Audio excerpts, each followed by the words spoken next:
देव के देव महादेव के चरणों में प्रणाम करती हूँ। माँ भवानी जगदम्बा के चरणों में प्रणाम करती हूँ। 33 करोड़ देवी देवताओं के चरणों में प्रणाम करती हूँ।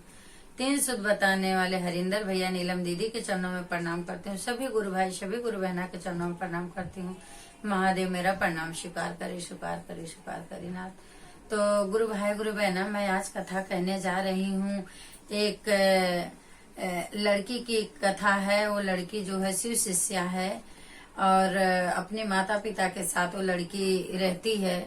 और शिव पूजा करने के बाद उसको कितना दुख और कितना सुख मिला उसके बारे में बताने जा रही हूँ। प्लीज सुनिएगा, पूरा सुनेंगे तभी ज्ञान होगा, आधा सुनेंगे तो ज्ञान नहीं होगा।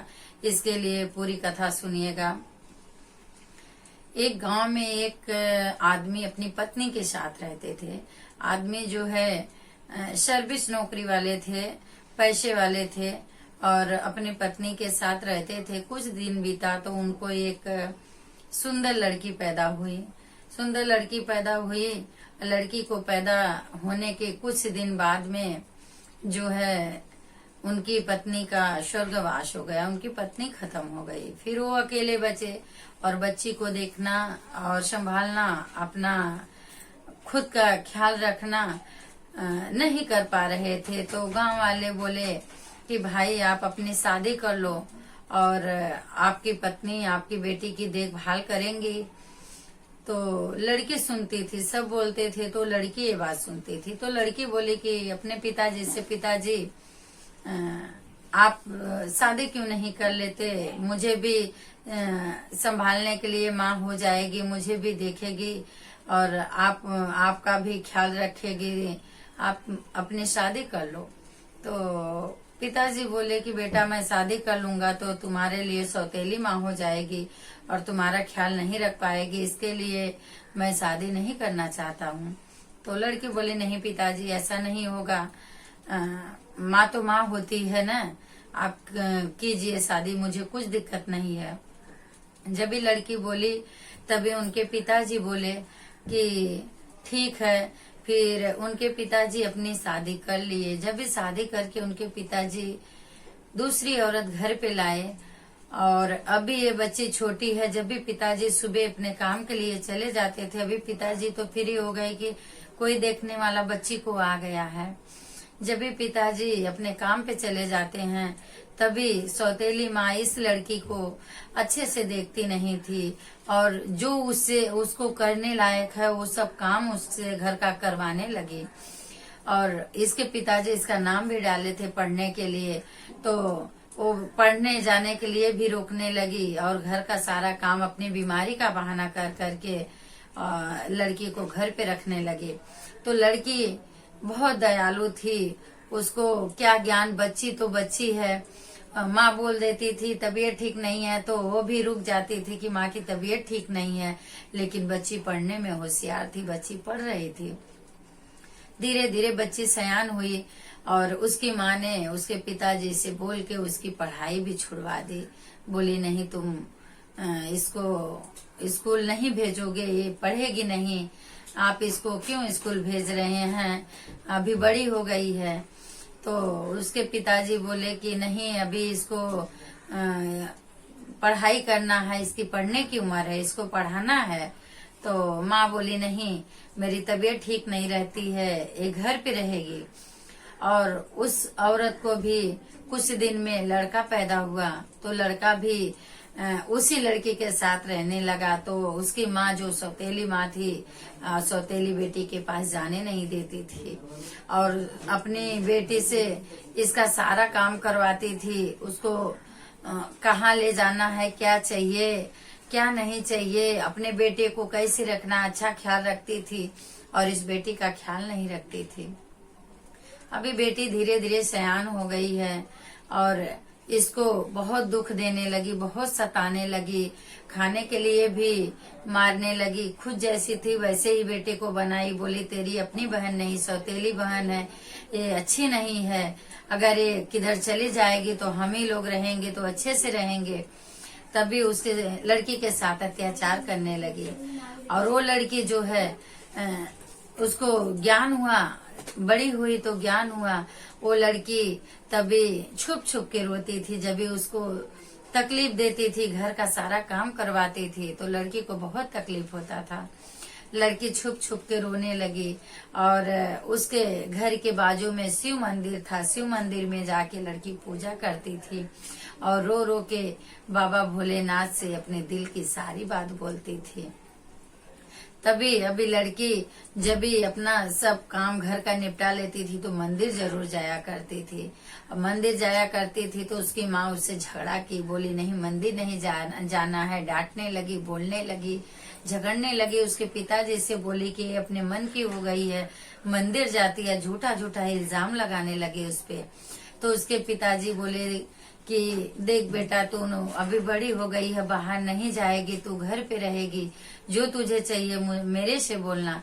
तो लड़की बोली पिताजी मैं किधर नहीं जाती हूँ, मैं मंदिर जाती हूँ। तो वो बोले कि मंदिर जाना तो कोई गलत बात नहीं है, लेकिन माँ जो है वो पिताजी को बोली नहीं, ये न जाने इतना टाइम कहाँ रहती है, मंदिर जाने में पूजा करने में लड़की को आने में लेट होता था। तभी वो बोली न जाने कहाँ रहती है। तभी उसके पिताजी बोले बेटा तुझे पूजा करना है? बोले हाँ पिताजी मुझे पूजा करना है। वो लड़की जो है अपने घर पे ही रहने लगी, मंदिर भी नहीं जाया करती थी। माँ ऐसे बोलती थी तो लड़की मंदिर भी नहीं जाती थी। तो क्या बोली कि पिताजी उसके बोले बेटा मैं तेरे लिए शिव की तस्वीर लाके दूंगा और तू घर पे पूजा करना। अगर इसको दिक्कत है मंदिर जाने के लिए, तुझे बोल रही है तो जाने दे, तू नहीं जाया कर। लड़की बहुत रोई तो भी छुप छुप के काम करके छुप छुप के भाग के मंदिर पे भोलेनाथ के पास चली जाती थी, क्योंकि उसका मन तो भोलेनाथ के पास था। तो उसके पिताजी जब भी तस्वीर ला दिए तो लड़की उसी तस्वीर को अच्छे से सजा के रखी थी और जब भी कोई भी काम रहता था, थोड़ा भी मौका पाती थी तो तस्वीर तो घर में थी, दूर नहीं जाना था, तो तस्वीर के सामने जाके रोया करती थी, अपनी बात किया करती थी भोलेनाथ से। और जो बनाती थी भोजन पहले भोलेनाथ को भोग लगाया करती थी। तो उसकी माँ को भी ये तकलीफ हुआ कि मतलब बनाती है तो लेके जाती है, पहले भोग लगाती है, पूजा करती है, क्यों करती, इसको नहीं करना चाहिए, डांटती थी, मारती थी, तो भी लड़की मानती नहीं थी। लड़की मानती नहीं थी। लड़की जो है भोलेनाथ का पूजा किया ही करती थी। सोने के टाइम पे भोलेनाथ के पास गिलास में दूध लेके और चम्मच लेके भोलेनाथ के मुख के पास वो लगाया करती थी कि बाबा मेरे दूध पी रहे हैं। जब दूध पिला देती थी तभी जाती थी सोने के लिए। सबको खिला पिला सब कुछ करने के बाद फिर सोती थी वो लड़की। एक दिन उसकी माँ बोली मेरी तबीयत ठीक नहीं है, वो रोज का दूध का देखती थी कि लेके जा रही है और खुद पीती है, भगवान का झूठा बहाना करती है। तो वो लड़की बोली नहीं माँ, मैं भगवान को भोग लगाती हूँ, उसके बाद में बचा हुआ लाके मैं पूरे दूध में दूध डाल देती हूँ। लेकिन माँ तो मानी नहीं। माँ बोली नहीं ऐसा नहीं है, तू पूरा दूध पी जाती है। माँ यही बोली। वो लड़की बोली कि माता तुम समझ नहीं रही हो, मैं दूध नहीं पीती हूँ, मैं भोग लगा के और पूरा प्रसाद के रूप में सारे दूध में लाके पूरा दूध डाल देती हूँ। लेकिन माँ छुप के देखी तो वो लड़की जो है चम्मच से भोलेनाथ को पिला रही थी और एक चम्मच दूध जब भी भोलेनाथ के इधर लगाती थी तो वो दूध खत्म हो जाता था। वो लड़की का भाव और बाबा भोलेनाथ की कृपा थी। ओ भोलेनाथ का जो चम्मच लगाती थी वो दूध तो खत्म ही हो जाता था। फिर वो लड़की घर पे बचा दूध जो है और दूध में डाल के सबको दूध दे देती थी, प्रसाद के रूप में देती थी। एक दिन उसकी माँ उठी और भोलेनाथ की तस्वीर उठा के बाहर फेंक दी। भोलेनाथ की तस्वीर जब भी बाहर फेंकी तभी रोई लड़की, बहुत रोई और बहुत रोई। रोने के बाद में लड़की फोटो उठा के वापस लाई रखी। बोली माँ ऐसा क्यों कर रही हो? तो उसकी माँ बोली या तू खाएगी या तेरे भोलेनाथ खाएंगे। सौतेली माँ बहुत अत्याचार करने लगी। लड़की को बहुत कष्ट हुआ। लड़की बोली माँ मुझे मत देना, लेकिन मेरे भोलेनाथ के लिए दूध तो चाहिए, भोग तो चाहिए, जो मैं बनाती हूँ वो तो चाहिए। तभी उसकी माँ जो है उसको अपने हाथ से खाना बनाने के लिए देने लगी। जब ये हाथ से खाना बनाने के लिए देती थी तभी उस दिन लड़की बनाती थी खाना तो भी भोलेनाथ को भोग लगाती थी, और माँ कमी देती थी कि हम ही लोग के लिए हो, इस लड़की के लिए ना हो पाए और भोग लगाने के लिए ना हो पाए। लेकिन बाबा जहाँ भोलेनाथ की कृपा है वहाँ किसकी कैसे चलेगी। खाना डेली का बढ़ जाता था, लड़की का भी पेट भर जाता था, भोलेनाथ को भोग भी लग जाता था। तभी अभी धीरे धीरे लड़की सयान हुई तो उसके पिताजी बोले कि अभी बेटी की शादी करनी चाहिए। वो लड़का देखने के लिए जाने लगे तो उसका भाई जो था सौतेला वो बड़ा हो चुका था। उसकी माँ बोली इसके पिताजी जाएंगे तो बड़ा घर देखेंगे, अच्छा घर देखेंगे और इसकी शादी कर देंगे, वहाँ दहेज ज्यादा देना पड़ेगा, खर्चा ज्यादा लगेगा। किसी ऐसे के साथ शादी की जाए कि पैसा भी न लगे और इसकी शादी भी हो जाए और जाए वहाँ तो पूजा करे तो इसके समझ में आएगा, जो यहाँ पाती है पूजा करती है। उसके बाद में उसकी शादी जो है अपने बेटे को बोले कि बेटा तू देखने जाएगा। उसका बेटा बोला पिताजी बहन के लिए मैं रिश्ता देखने जाऊंगा। उसका बेटा अपने मामा के साथ रिश्ता देखने गया और मामा भी मिले थे। गया रिश्ता देखने, ढूंढते ढूंढते उस घर पहुंचा कि लड़का तो अकेले था, प्रॉपर्टी बहुत थी, लेकिन लड़का का दिमाग नहीं था, उसके पास दिमाग था ही नहीं, लड़का पागल था। और ये लड़का देखा, बोला नहीं ये लड़का मेरी बहन के लिए ठीक है। उस लड़के की माँ बोली बेटा मेरा लड़का तो पागल है, तुम्हारी बहन के साथ कैसे रहेगा। तो वो लड़का बोला नहीं मेरी बहन इसके साथ रह लेगी, कोई दिक्कत नहीं है। आया घर पे और बोला कि आपको दहेज में क्या चाहिए, तो बोले नहीं मेरे ऐसे लड़के की शादी हो जाए वही बहुत बात है, मुझे दहेज कुछ नहीं चाहिए। आया घर पे माँ को बोला, माँ बहुत खुश हुई कि पागल के साथ शादी हो रही, अच्छा है। पिताजी देखने नहीं गए, पिताजी की तो लाडली बेटी थी पर पिताजी देखने नहीं गए। शादी में लड़का आया, कैसे करके उसको उसकी तो शादी हुई, गया घर पे। वो लड़का जैसे पागल था वैसे ही पागलपन करता था। लड़की जैसे यहाँ पूजा करती थी वैसे वहाँ जब इसकी विदाई होने लगी तो इसकी माँ जो है इसकी जो भोलेनाथ की तस्वीर रखी थी वो लड़की, इसकी माँ उठा के तस्वीर बोली ये लेके जा, नहीं यहाँ रखना है, नहीं चाहिए तस्वीर यहाँ, क्यों तस्वीर यहाँ रखेगी, तू जा रही है तो तू अपनी तस्वीर लेके जा। वो लड़की अपने साथ भोलेनाथ की तस्वीर लेके गई अपने घर में रख दी और अपने सासू माँ से बोली माँ ये मेरे गुरु हैं, मैं इनकी शिष्या हूँ, मैं इनकी पूजा करती हूँ। तो उनकी सास भी बहुत खुश हुई क्योंकि लड़के का दिमाग काम नहीं करता था, बहू पूजा पाठ वाली संस्कारी बहू मिली तो माँ बहुत खुशी है। अंदर से दुखी भी है कि इतनी अच्छी लड़की की शादी आखिर क्यों इस मेरे बेटे से कर दिए, मेरा बेटा तो सही नहीं है। इतना होने के बाद वो लड़की सुबह जैसे पूजा करती थी वैसे ही भोलेनाथ की पूजा करने चालू कर दी। तो बाबा भोलेनाथ तो कब तक नजर बंद करेंगे, आज नहीं तो कल जरूर खोलेंगे। बाबा नजर खोले और ये लड़की बोली माता जी मुझे इधर किधर मंदिर हो तो दिखा दो, मैं मंदिर पे भी जाया करूंगी। उसकी माँ सासू माँ जो है उसको मंदिर दिखाई, बोली बेटा शिव मंदिर है यहाँ पूजा किया करो। वो लड़की पूजा करने जाया करती थी, अभी उसके पति की वही हरकत है। तो उस दिन लड़की पूजा करने गई तो वहाँ भोलेनाथ के पास पूजा की। उसके बाद में लड़की भोलेनाथ से बोली प्रभु हमारी नसीब कैसी थी प्रभु, ऐसा पति मिले हैं, सब तो सही है लेकिन जरूर कुछ मेरे से गलती हुई होगी, अगले जन्म की मेरे हाथों कुछ पाप हुआ होगा जो ऐसा पति मुझे मिला। तो भोलेनाथ तो सब देख ही रहे हैं।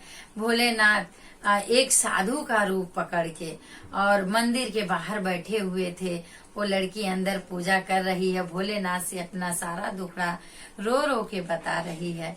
तो माता जी बोल रही हैं कि प्रभु इसको कैसे इसके पति को ठीक किया जाए, आप इसके पति को ठीक कीजिए। तो भोलेनाथ बोले हाँ मेरी शिष्या है, इसकी माँ इतना अत्याचार की लेकिन फिर भी ये मेरे को नहीं छोड़ी है, तो इसके पति का रक्षा तो मुझे करना ही है। तो क्या बोले भोलेनाथ बाहर बैठ गए साधु का रूप पकड़ के, और माता गौरा भी एक बूढ़ी माँ का रूप पकड़ के बैठे थे। तभी वो लड़की पूजा करके बाहर जब भी निकली तो भोलेनाथ बोले, देखे लड़की को तो बोले, बेटा मुझे इस मंदिर में जाना है। किसका मंदिर है? वो लड़की बोली, बाबा ये शिव का मंदिर है, भोलेनाथ का मंदिर है। तो बोले, बेटा मुझे मंदिर तक तू छोड़ेगी क्या? तो लड़की बोले कि हाँ बाबा मैं छोड़ दूंगी। तो बाबा को और माता गौरा को लड़की हाथ पकड़ के मंदिर में छोड़ने के लिए जब भी गई, तभी बाबा उससे पूछे, बेटा तुझे लेट हो जाएगा घर जाने के लिए, दूर रहती है क्या? तो लड़की बोली, नहीं बाबा पास में ही रहती हूँ। बोले, बेटा तू रोज आती है? बोले, हाँ बाबा मैं आती हूँ, मंदिर में पूजा करती हूँ और जाती हूँ। तो बाबा बोले, तेरे घर बर सब अच्छे हैं? बाबा तो जान रहे हैं। तो लड़की बोली कि हाँ बाबा सब तो अच्छे हैं, मेरे पति नहीं अच्छे हैं। बोले, क्या हुआ पति को? बताई, मेरे पति का दिमाग काम नहीं करता है। तो बाबा ने बोले कि और सब ठीक है बेटी? बोले, हाँ बाबा और सब ठीक है। उसके बाद में बाबा अपनी झोली में से भभूत निकाले और दिए। बोले, बेटा इसी भभूत का अपने आदमी को के सर पे तिलक तू लगाया कर, तेरे पति अच्छे हो जाएंगे। वो लड़की बोली, ठीक है बाबा। आई भभूत ली और आई घर पे, और अपने पति के पूजा पाठ करके जब भी उड़ती थी तो अपने पति को उसी भभूत का तिलक लगाती थी। बाबा के भभूत का तिलक लगाना चालू की, उसके पति को उसी दिन से आराम लगना चालू हो गया। उसी दिन से आराम लगना चालू हो गया। धीरे धीरे कुछ दिन लगाई, उसके पति बिल्कुल ठीक हो गए। अभी उनका दिमाग भी काम कर रहा है, पति भी एकदम अच्छे स्वस्थ हो गए।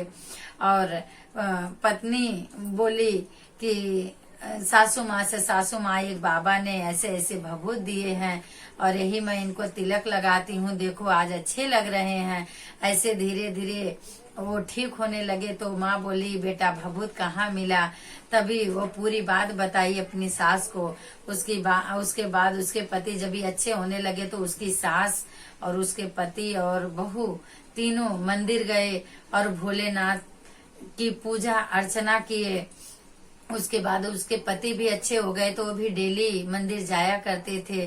तो सास बोली, बेटा तू तो मेरे घर की बहू नहीं, लक्ष्मी बन के आई है। मेरे बेटे का मैंने बड़ा बड़ा इलाज कराया लेकिन आराम नहीं हुआ, और तूने एक भभूत लगा के मेरे बेटे को आराम कर दी। जिसकी तू पूजा करती है बेटा, उनके भभूत में जब भी इतना बल है, इतनी शक्ति है, ताकत है बेटा, तो उनकी पूजा और अर्चना करने में, उनकी शरण में जाने में कितनी ताकत और कितना सुख और शांति है।